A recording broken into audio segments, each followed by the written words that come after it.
Bro, that Maswari save. Yeah. I thought that one goal already.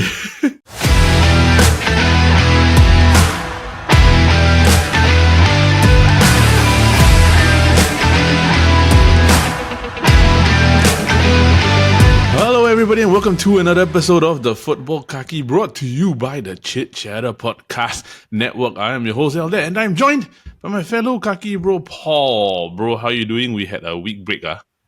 Yeah, week break, yeah. We had a week break. I was on a break also. Yeah, you want to break out of the country, right? Out of the country. Have you been to Japan before? No, never, bro. Never in your life? Never. In all your existence? Not. I Bro, mean, it's like my I haven't. Okay. Yeah. I haven't had the opportunity to have a chance to travel there. I've been to the US. Yeah, been to for sure. It's just that you never been to Japan. I've never been to Japan, so I just haven't had the opportunity to like go traveling outside of Singapore recently. Yeah, bro, traveling not cheap now. I mean, yeah. Either way, it's like my third time going to Japan, right? Bro. Each time is better than the last. I want to say one thing to you. What? Bojo. Bro, it's no choice. Have to play. It's pre-planned. Yeah, but nevertheless, I think quite good. I explored places, new places that I've never been before. The normal touristy places are like Tokyo, Osaka, Kyoto, all this, right? So I went to Nagano, outside of Tokyo. Yeah. And then we had to rent a car from Nagoya. It took like 4 hours drive to Nagano. So it's quite cool. I got to see things like the snow monkeys, you know? Yeah, so like the snow monkeys are literally in like the hot spring. It's like we've seen when you see monkeys do that, right? And yeah, it's pretty cool, yeah.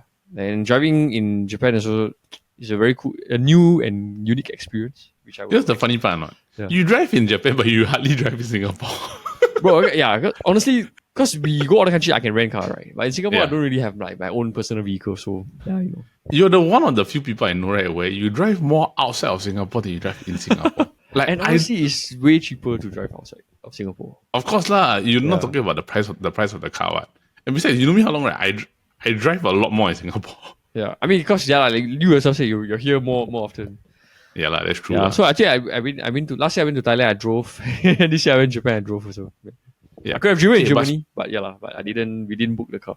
Yeah. So. But speaking of which, right, your black jersey, right, reminds me of a charity game by a certain team, right, that always wears black every year. Yes, I'm talking about like the Sidemen charity game, right? The final score was 14-13 after they finished 5-4 on penalties, right? The final score was 9-9. Honestly, right, bro, do you see like the game? Yeah, I saw the highlights. Honestly, right, I think that's what they're aiming for. Like pure entertainment, right?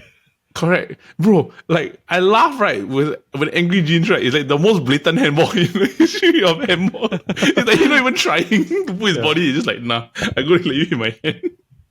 And then like there was Kai Sinet, Speed, right? Speed score, he finally scored his goal in the charity game. But the goalkeeping, the XQC, wow. Sometimes when you watch them play, right, it's like, if I was them, I wouldn't even embarrass myself like that. Yeah, I agree. But the thing is that I also got to say, you put Onana and go and play the XQC, there's actually no difference. Yeah, the same thing. They sold out Wembley, right? If I was not wrong. They sold out Wembley. And then like did you hear the speech, like the celebration? The Su, right? I think it's louder than like Cristiano was, you know. Of course, because it's like everybody knows Speed loves Ronaldo. He tries to imitate Ronaldo. Right? Yeah, so that was like the quite iconic moment. But you're talking about Speed, right? Do you see? You know, he was in Royal Rumble, right? Did you see? Yeah. I saw. In Royal Rumble, right? Do you see the shirt that he wore? The Ronaldo one, is it? No, the white color one, the fake Man United old away kit one. No. Okay, so you know last time when we in 97, 98, where we wear the Barcelona 3-3 one, right? Yeah. The white color one, right? So it's always sharp view cam, then it's Man United, right? Yeah. His one was speed view cam, then Speed. So it's like a spin-off version. It's a spin-off version. It's really that funny. I was like, hey, why the shirts look so familiar, right? But then it's nothing to do with Man United. Wait, so is he a Ronaldo fan or Man United fan? Or both? I think he's a combination of both. It's because Ronaldo played for Man U, right? I think it's because Ronaldo played for Man U, but he was at the FA Cup final last year when he won, right? Then he did the Su you got Nacho, right? Yeah, he did the bicycle kick thing also. Right? Did the bicycle kick thing, but Speed scored a goal, right? That bro, the penalty super fair. He has like the pace of Mbappe, right? But like totally, he cannot even shoot the ball properly, right? Actually, quite interesting to see like how influential he has become. I remember when we were watching the older iterations of like the charity game, right? It was what at the Valley or like it was at like Mini Minter. Sidemen Stadium, right? Like, then suddenly out of nowhere, right? It's at Wembley, bro. No, it progressed from like what Stadium of Light, right, Yeah. and then Southampton Stadium, and then now Then it was Wembley, like the Charlton Athletic Stadium. Yeah. Then now it's at Wembley. It's like, bro, like they like the fact that they finally, I think you sell out Wembley, it's like you made it already. Yeah, and it's all for good cause. It's all for like charity. Yeah. It's all for charity, which is why like it's one of the things that every year you always look forward to because it's the funny. It's one of the funniest football things you'll ever see. Then Yeah, that it's really very funny. Speaking of speed, right, he appeared on the Champions League show, right? Yeah, Yeah, with Terry Henry, Mika Richards, and Carragher. correct. Not bad. He's going places, especially now in like Yeah. he's getting mainstream popularity only. Yeah, I bumped into him last year at Singapore F1. How was he? Like he was just like off his character because he wasn't streaming, right? So he was just very Yeah. quiet. But when the camera on, he's just like a personality, another different persona. Bro, I think he's marking himself so well. He's like- super good, bro. Imagine he's 20, right? Yeah. But he's already playing like exhibition matches with Iniesta, Thierry Henry, Drogba, Kaka. He tackled Kaka. Kaka. Yeah, he tackled Kaka. That was quite dangerous for him. Yeah, To him, it may be a joke, but he didn't know like Kaka got like injury problems last time, correct. Yeah. And then, actually he got slated quite badly for that also. But then the most recent one he played with Xavi Iniesta. Yeah, Yeah, and then he keeps saying like he cannot score. Then he said now Iniesta and Xavi say he will pass to him all this, yeah. It's like Then he was living all our dreams at 20 years old. Yeah, then in the tunnel, right? Then the Thierry Henry son go and ask for the Yeah. He said go talk to my son. Then got Andre Pirlo and all this, right? yeah, all like looking like Hazard, but all this, I mean, yeah. but it's fun lah. Like I always look forward to the Sidemen charity game that I totally forgot. Like it happened already. But it's cool. It's all for good cause. Football is the world's game. But we are talking about a very important thing today, lah, which is basically right. After the 1-1 draw with Manchester United, right, Arsenal may have indirectly ceded the title to Liverpool. Bro, I don't think it's indirect. I think it's over already. And it's over. already, right? It's like I think it was over after the West Ham game. Yeah, I think so also. Yeah. But because yesterday they dropped points, pushing them further back already, and the fact, right, that even though they have our game in hand, it's still 15 points behind. And they're playing Chelsea next. No, There's a chance that they play. it's not about the game in hand. It's about how many games left. Yeah, no, you have the game in hand, right? You got 9, right? Bro, if they play Chelsea, if they could lose to Chelsea, And then It's a and be possibility. 18 points behind. and be 18 points behind with the game in hand. So essentially, if let's say they do that already, right, and it goes down, it's still 15 points anyway. Right? So with that, right, on today's episode, right, what we are going to talk about, I dropped the pen. What we are going to talk about is Arsenal versus Manchester United. And then the game of the week is Arsenal versus Chelsea. But before we get into that, we also still got our what's going on. So, bro, as I return back to the podcasting world, Yes. what is your what's going on? But what's going on, right? I think it's still like you mentioned Arsenal, right? They just won 7-1 against PSV. And then how can you just like scrub against a Manchester United team that is actually a scrub? Yeah, And it's true. not too long ago, let me just wind your memory back. Like 2 weeks ago, right? Or like 3 weeks ago when they were playing the West Ham game. So like the Yeah. EFTV fans was like saying like, oh, if we win this game, we'll be 5 points. We can potentially be 5 points behind Liverpool. Yeah. So how did 5 points become 15 points? Not to slate Arsenal fans, but I think it's... What do you think Yo. about this? What do you think about this situation? Y'all get your hopes up like way too much, guys. Yeah, and the worst part is, right, is why is Declan Rice shushing Old Trafford, right? When Yeah. he scored the equalizer, not the winner. Yeah. Shouldn't your instinct as a like title contender, right? When you score equalizer, you run and get the ball and faster, so that you can Quickly faster, go and get. so you can faster go and- restart the play and get the equalizer and the winner, right? Why are you Correct. shushing the crowd and doing the Ronaldo calm down celebration? It just says a lot about your mentality, yeah. It's like, oh, you do all that, you do the shush celebration and come down just to be 15 points. No, behind your- the part that I don't understand, right, is like, let's just calculate. They are 15 points behind, right? They had 9 points on grab, eh? 9, Yeah. And they only for got 3 two, games. Yeah. They only got 2. I don't know, bro. I mean, like, you only got 2. Liverpool win Southampton. They Yeah. beat Newcastle. And they beat City. So, in that period, right, where you literally had 2 points, where you literally had 9 out of grab, right? Liverpool took all 9. And you only took 2. 2, yeah. So you just you So your 8-point gap become 15-point gap. Just like that. you created a 7-point deficit even more. I don't know lah. I'm Yeah, gonna so just say it out loud, right? Like before you carry on, right? Arsenal fans can mock Spurs all they want. They say Spurs will be Spurs, but I think all of us can say Arsenal will be Arsenal. No, it's like that's why the title is what's going on. So really, what is going on with them? I don't understand it. This is what injuries. That's why then okay, yes, injuries is one part, but it cannot be just what injured. Then your whole core of your team like capitulate. Yeah, that's why. I don't understand. Really, how can you? So you're telling me that your best run is like what 2 years that you challenge for the title? That's it. I think they're trying to go and get the Champions League, which I don't think they will win. They're in the worst side of the draw. Like it's like that side. It has Arsenal, Aston Villa, Liverpool, Real Madrid, Atletico Madrid. They're not going to make it. Yeah, I mean they can get past PSV for sure because they really got like the first tie. They got six back, goal. right? They got six goal advantage. Yeah. If I'm not wrong, the next stage they play is either Atletico or Real Madrid. They're not going to win. Even if they play either Madrid side, there's no way that they're going to win. To be honest, I'm sorry. After that, also you have to play either Liverpool or which Liverpool will still also beat them also. So either way, I don't think it's much right. So I don't really know what's going on. We can all point fingers to say because they didn't get a striker in January. Yes, but I think so. But it's something more than that, bro. Yeah, I don't know. Their set piece not working anymore. There is one trick pony has been already found out already. We knew the set piece thing was gonna not work out in the end sooner or later because it's not a functional way to continue winning games on. Yeah, it's not sustainable. Right? It's not sustainable. It worked for a moment, right? Like a few Correct. games. Then you say Saka injured, okay. You say Havertz injured, okay. But Havertz wasn't also really contributing that much. Saka 50-50, he's not. I feel like he's not consistent enough. He's not a Mohamed Salah, right? Yeah. He's not a Mohamed Salah. Like it's not that big of a detriment that he's every there. Right? To the fact that, like, let's say for example, if you put one every there, right? Yeah. What exactly is really the difference? At the end of the day, right? Like, let's just call it what it is, lah. They're just not good enough. Yeah, I agree.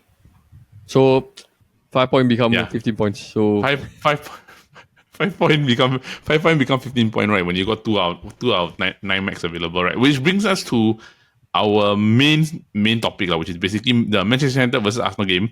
We've already talked about Arsenal at like basically saying not good enough, right?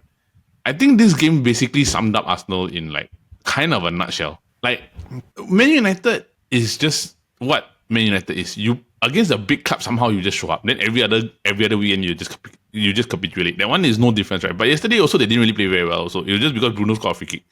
Yep. And like the Arsenal goal was just a nice shot lah. I would just admit it was a nice goal. Other than that, right? Do you think Arsenal was really in this game? Or was it predominantly Man United? The first half I can give it to Arsenal for like maybe the first 30 minutes. But the second half was predominantly Man United. Yeah, it's like I don't really know which team wanted it more. That kind of thing, you know. Yeah. It's like it's more obvious. Like United wanted to stay back and defend, even after the first goal, right? Yeah. And then it's like more or less, is Arsenal going to go for the win, or are they just going to settle for a draw? So even when they got the goal, they didn't seem urgent to go and score the winner. You know, that kind of thing. Yeah. Yeah. So it was a very confusing game. For a Man United fans' perspective, right? At least they didn't do so badly like how they've been doing the past few weeks. Yes. Yeah, but it's not a praise or anything. I'm just saying that the past few weeks were worse than this. I agree because if you were to look at Arsenal, right, United did what they did in the FA Cup also, which is basically I'm gonna stand 6 or 7 in the box in front of you. You're gonna try to beat it. Which is Arsenal. They tried to do long shot, which is how the Declan Rice goal came about. The Declan Rice goal came about was because it was a pass, then it was a shot. Yeah. He saw a gap. He hit it like a David Beckham type of style shot. Then he went into the net. Like it was one of those times where like outside of the box, right, and a long range shot actually worked.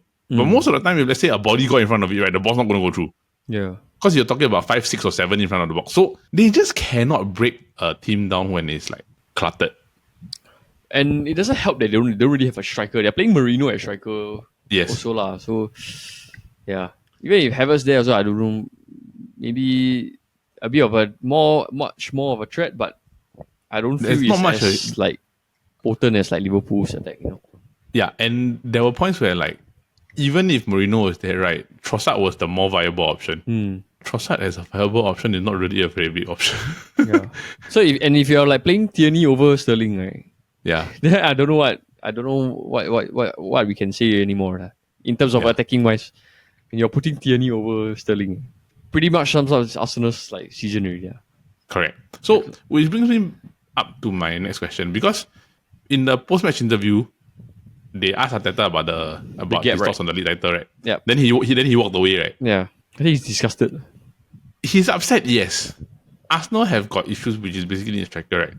But if let's say, for example, I'm going to ask you this question, right? Because since we both know that the match is not really a foreshadowing of, it wasn't a great match, not as hyped up as many people think it to be. It's just that there were just no like proper chances, right? Man United, we'll get into them a little bit before we move on, right? But if Arteta doesn't bring home a trophy this year, let's say just the Champions League, right? Should he get sacked? No, I think one more season. One more season. Because if they go one more stage into the Champions League, right, then I think it's like somewhat justified lah. Like it's good because they will say like, oh, it's not Arteta's fault, it's the club for not bringing in the striker. So what I want to see how he can perform is like, let's say if he gets a Sesko or like let's say Sidemen, right? Yeah. And he still perform like that, right? Yeah. I think they put too much faith in him already. But if you saw what Roy Keane said, right, it's like, what evidence do they have that they will get over the line? Stay in the pack and getting over the line is two different things. Yeah, I agree. You can be third place for 5 times. Yeah. But what's the point of being third place 5 times if you're not even going to like win you're it not once? Even going to sniff the league title, right? Yeah. So you're talking about like the past 2-3 years where they got close, right? Yeah. But the you can say they got 85 points or this, but ultimately they didn't win. Will Arsenal or Arteta be labelled as the almost made it? Like would that be his peak of his Arsenal career? Honestly, because if it is, I think it's quite scary. Yeah, I agree. Because honestly, if you were to really just calculate and think about it, you are looking at a situation whereby if he never gets closer than what he got last year, right? Because honestly, even if they finish second, he got closest to last year, yeah. Yeah, if last year or the last 2 years, even if he finishes second this year, right, they are worse off this year than they were last year. So and everyone knows that, yeah. Yeah, so second doesn't count as like it's a good thing. I mean, like the period where like, oh, United finished second under Mourinho, right? Yeah, we finished second under Mourinho, but City at 100 points. Yeah, and we lost the title by 19 points. Yeah, we were leading for a while, right? Yeah, then after that it was just like City just became City. So yeah, so it's like you've proven that your team is not good enough to get over the line, stay on the hump. What makes it any different if, let's say, he stays one more season? Yeah. Won't it be the same problems? Yeah, so that I think it boils down to the case where it's like, do they want to abandon ship with him now, lor? Yep. And then risk like changing the core of the team, buying new players, having to sell certain players and all this lah. So I do find that it's quite messy because they just lost the sporting director, right? Yeah, and then if they were to lose Arteta now, right, they're gonna lose like players that go along with him.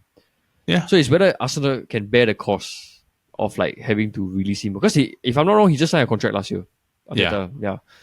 Then you have to lay him off, you have to sack him, you have to pay him the severance fee, like what Man U did with Ten Hag lah.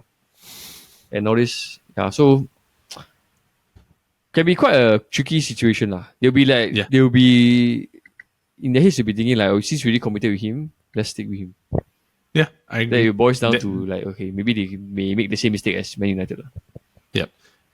It's basically perception of whether or not, right, do you still trust him or not? Because there will be a point where the Arsenal fans are already turning on him, bro. They're turning already, but there will come a point where the management, like, it will be like the straw that broke the camel's back is going to break already. The trust is going to be gone. So if let's say he stays one more year, right, he's only got that next year only. If it doesn't happen, right, there's nothing that he can do anymore already. Because honestly, he's been there for about 5 years, right? Ten Hag got more trophy than him. He said he got more because of the Community Shield. That doesn't count. Ten Hag got, if let's say you got Ten Hag got the FA Cup and the Carabao Cup and the Carabao Cup, so it's like it's 2-1. And that one was because it was Unai Emery's team. Yeah, that's right. I mean, like, it's what it is. But before we move on to the match of the week, let's talk about Man United, right? Like, Mazraoui has proven why when Dorgu comes back, right, just get rid of Dalo lah, please. Why is it like I always have this question? Why is it the lousiest or the worst kind of players is always fit? I don't understand. Then why always the best players injured? Yeah, I agree. I also don't know. It's like there was a period, remember, where we hated Lindelof like mad. Yeah. But he forever fit. Yeah. Right. It's like, why is he not injured? Like why he has to play every game? And Then then now now the same Dalo is case like- with Dalo, bro. I think, bro, cannot. He was the player of the season last year. Not to me lah, but to Not Man to me United also, bro. fans that voted him, Like, Bro, wow. I don't know. Sometimes I feel again, that it's like- you want to be a Man U fan, right? You should undergo like certain like tests or like exams to prove that you are a Man United fan. To prove Yeah. that you really know football or not. How can anyone watch Dalot and say that he's a good player? Yeah. How can anyone say that Højlund is a good player? How can anybody say Onana's a good goalkeeper? Exactly. Okay, the Onana one, I told you, I said it many times. I made the mistake of saying that he's better than De Gea. Actually, not better than De Gea. It's like I felt that It's like what we needed at the point after De a Gea. ball playing goalkeeper, right? Ball playing So goalkeeper. I think even if you put De Gea, it's the same thing. We may even win more games.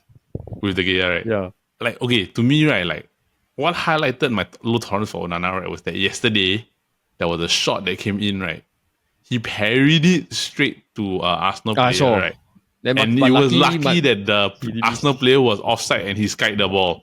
Yeah. If not, right, bro, he's not gonna hear the end of it forever already. That was just horrible. Eh. Like, I don't care about whether or not he saved the shot. He gave the team a second opportunity. Even the commentator said, could he have gotten two hands to it and caught the ball? Yeah, so I really think that it's like horrible. This United team is like even horrible. Every week it gets worse and worse. Yeah, I don't know why. correct. It's like, this week we hear, it's like to a point where I saw the lineup, I felt sad when Maguire injured. Yeah, same. It's like, oh my god, Maguire injured. Lindelof is starting, that kind of thing. Then Euro got taken off yesterday. It's like, it's 2025. We are starting Eriksen and Lindelof. Bro, Lindelof, the first 5 minutes I watched, he let the ball bounce, right? And then he committed the foul. Then I was like, this is like so typical Lindelof, No, and like going back to Dalo, right? Like, do you hear the boo or not? There was once where I think in the first half, United were going on the attack, right? And then He went sideways again, right? he went they asked him to go to the left, right? He dribbled out, right? He dribbled out, then he passed backwards to the centre back, right? Then you hear the whole crowd boo. Then even the commentator go and say, right, the Man United fans are frustrated that the ball is going backwards. Why we are not attacking? Then I'm like, exactly. Then I saw Why? one moment also when the ball was on the left. He had so much space to run. He ran the ball out. And then What kind of player? Who scouted this guy? then- we should hire that guy back and fire him again.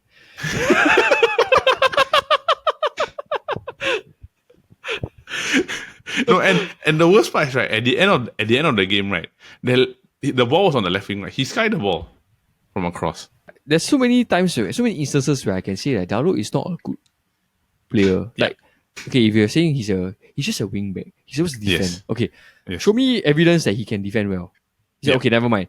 A wing back that does a cross the ball well, right? Show me a time Correct. when he actually crossed the ball well. Don't be fooled, You know the Garnacho bicycle kick. Yes. What kind of cross is that? right? No, if you think about it, if you look at it again, right, No, what kind of cross is that? Why are you crossing behind him, right? Yeah. And it's like when there's nobody in the box. Like what kind of cross is that? You're lucky that Garnacho go and try the bicycle kick. Correct. It's like if not, bro, if Garnacho never even touch it, the ball is like will go up for a throw in. Correct. I agree. But Yeah. I don't want to take too much away from the. I think to me, right, what was the man of the match, right, was David Raya, lah. Oh yeah, he's Bro. good, bro. Bro. Like, honest, if he wasn't in goal, right, I think we were 1-3-1 at minimum.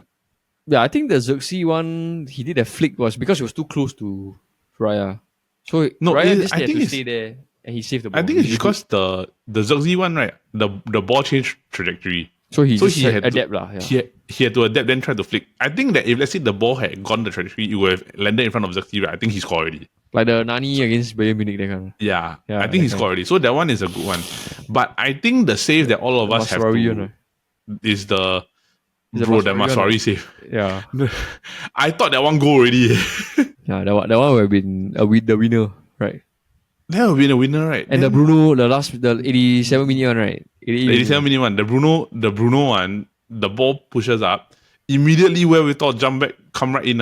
Bro, if he didn't touch that, Collier is right there already to hit the ball into the net. Yeah, David Raya is good. He's a good goalkeeper.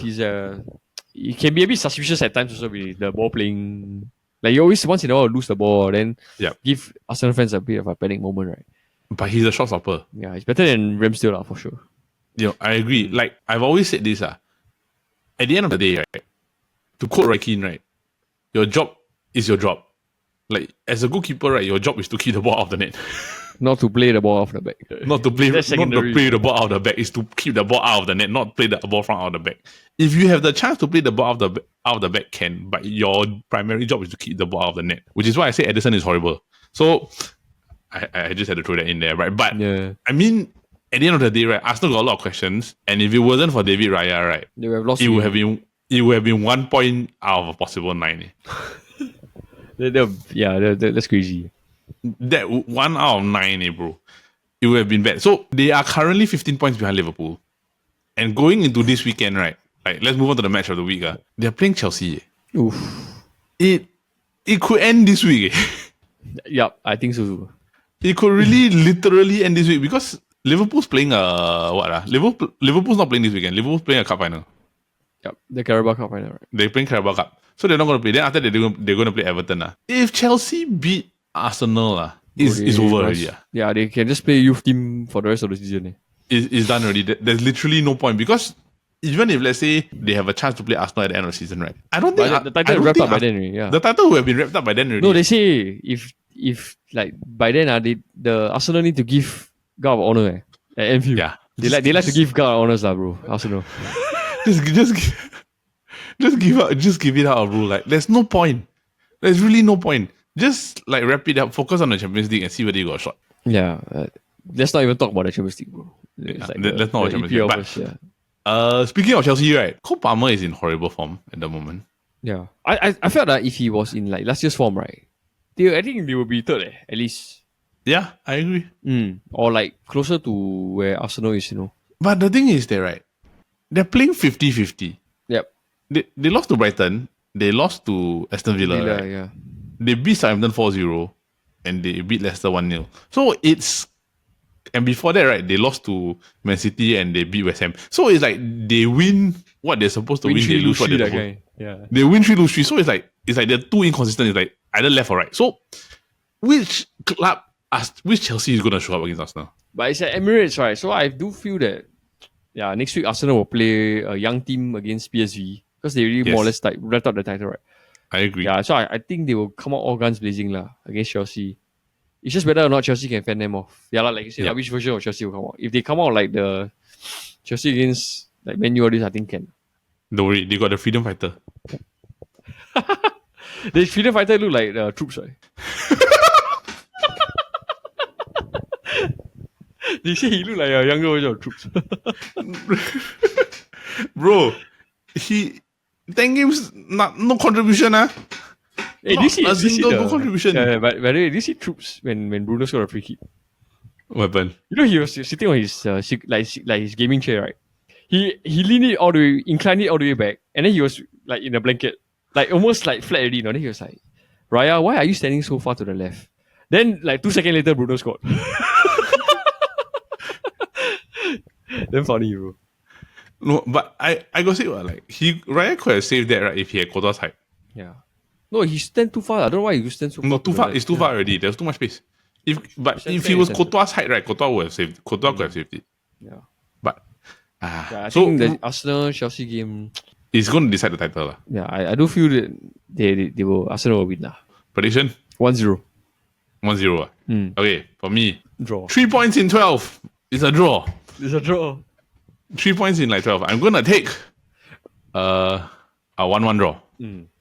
1-1 draw. Chelsea and Arsenal. So, bro, anything else to add before we close off? Bro, Formula 1. Yeah, Formula 1 is back. It's back. It's back. This weekend, the Australian Grand Prix is back. So, usually the first one we have to stay until like what 10, 11, right? No, this one is like 3 o'clock. I need to rush home. 1 p.m. 1 or 2 p.m. Yeah, either one. All right. So that is it for this week's episode of the Futbol Kaki. Alright, so that is it for this week's episode of the Futbol Kaki, brought to you by the Chit Cheddar Podcast Network. Now, for those of you who are tuning in, we just want to say thank you, and we hope that you continue to watch our other shows, which of course are the Copy Bros every Monday, where we come together and talk about fun and trivial topics. And if you do like game shows, we do have our flagship game show, the SG Draft Podcast, every Friday, where we come together and draft about different topics and have fun while we do it. Me and Paul will appear on the show once in a while on the SG Draft. So yes, do keep a lookout for that. And of course, with the SG Draft, you can vote for your favorite team. So voting begins every Friday for our episode that comes out that morning, and of course at 12 p.m. and closes every Saturday at 12 p.m. So go and vote for your favorite teams, and you have a chance to actually dictate who wins the advantage every week. So with that, from me and Paul, from everybody here at the Chit Chatter, we just want to say thank you. Have a great week ahead. And bro, before we go, you got anything else to add? I think the sports are coming back thick and fast. But I think sooner or later, one more month, you see, we'll feel the end of the season blues again. Yes, we'll feel the end of the season blues. But there is Formula One during the part of the season. There was Formula One was hit up season. So with that, thank you. Have a great week ahead, everybody. Bye-bye.